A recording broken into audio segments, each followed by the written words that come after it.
Pangulong Bongbong Marcos Jr. at Chinese President Xi Jinping muntikang magkainitan. Ipinamukha kasi ni PBBM ang pambabastos ng Chinese Coast Guard sa Philippine Coast Guard. Pero agad niyang humingi ng paumanhin si Chinese President Xi Jinping. Dito na nga po ang China, nare-resolbahin daw nila ang gulo at gagawa ng mekanismong magpapababa sa tensyon sa pinag-aagawang teritoryo.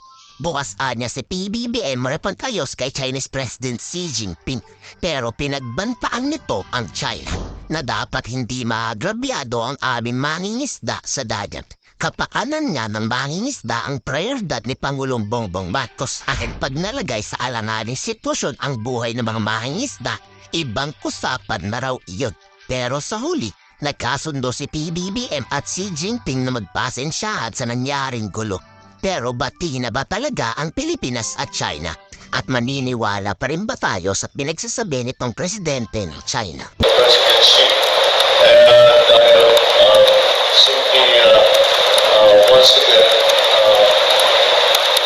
voiced again my concern of some of the incidents that were happening between Chinese vessels and Philippine vessels, culminating in an actual collision, as we have seen before, and hopefully to find ways to avoid that and ways to move forward from this situation.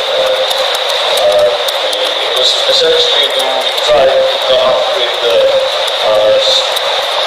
mechanisms to lower the tensions in South China Sea.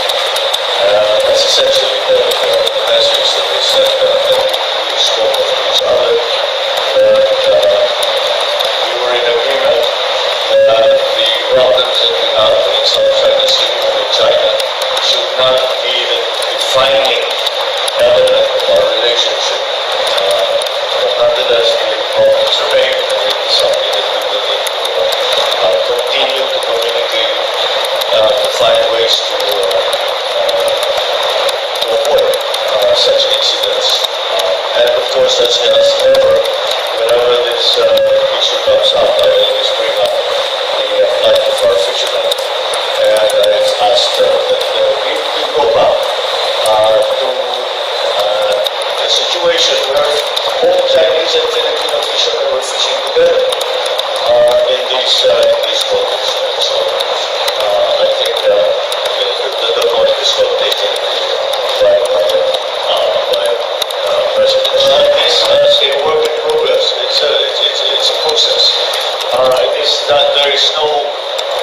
There's no one thing that we will do that will solve all the problems.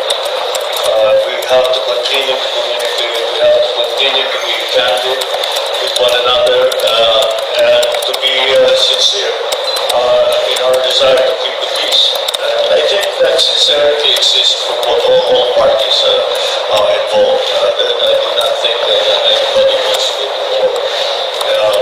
And so that is something that is the premise actually to everything and all the discussions that we have been having. How to maintain the peace so that the sea lanes and the airways over the South China Sea are open and continue to be the